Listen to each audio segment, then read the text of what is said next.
तमिलनाडु के रामेश्वर में जन्मा एक गरीब लड़का, जिसके घर लालटेन जलाने के लिए तेल खरीदने तक के पैसे नहीं थे। परिवार को 2 वक्त की रोटी तक नसीब नहीं होती थी, न पैरों में चप्पल थी और न ही सर पर कोई छत था। केवल आसमान में उड़ने का सपना था जिसे उसने समुद्र के किनारे बैठकर देखा था। उसी सपने को पूरा करने के लिए वह सुबह उठकर मीलों दूर पैदल चलकर दूर गाँव में ट्यूशन लेने जाया करता था। एक गरीब लड़के से लेकर मिसाइल मैन और राष्ट्रपति तक का सफ़र जो हर युवा को मेहनत और शिक्षा का पाठ सिखलाता है। डॉक्टर एपीजे अब्दुल कलाम एक ऐसा नाम है जो युवाओं के दिलों में जोश भर देता है। वो एक वैज्ञानिक, इंजीनियर, प्रोफेसर, लेखक और भारत के 11वें राष्ट्रपति के रूप में देश की गौरव प्रदान करने वाले व्यक्तित्व थे। उन्हें मिसाइल मैन के नाम से जाना जाता था, जिन्होंने भारत को रक्षा के क्षेत्र में आत्मनिर्भर बनाने में अहम योगदान दिया। 15 अक्टूबर 1931 को तमिलनाडु के छोटे से गांव में धनुषकोडी में एक गरीब मुस्लिम परिवार में जन्मे अब्दुल कलाम का बचपन संघर्षों से भरा हुआ था। उनके पिता नाविक थे और मां गृहिणी। आर्थिक तंगी के चलते उन्होंने बचपन में ही अखबार बांटना शुरू कर दिया था, लेकिन पढ़ाई के प्रति उनका समर्पण ऐसा था कि वे रास्ते में ही अखबार पढ़ लिया करते थे। यही जिज्ञासा उन्हें आगे बढ़ाती है।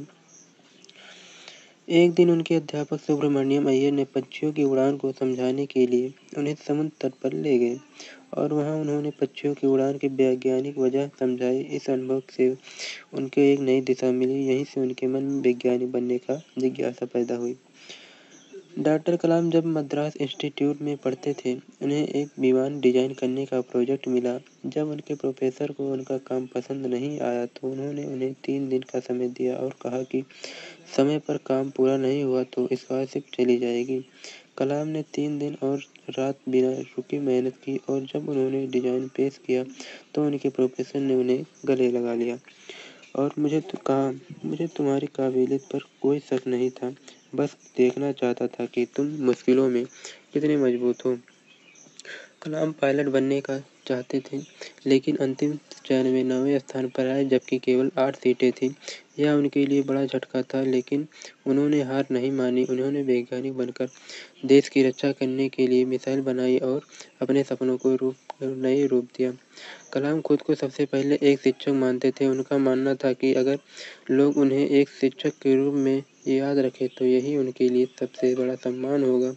उनकी अंतिम सांसें भी छात्रों को संबोधित करते हुए शिलांग में 27 जुलाई 2015 को हुई थी। कलाम चाहते थे कि भारत रक्षा के क्षेत्र में पूरी तरह आत्मनिर्भर हो।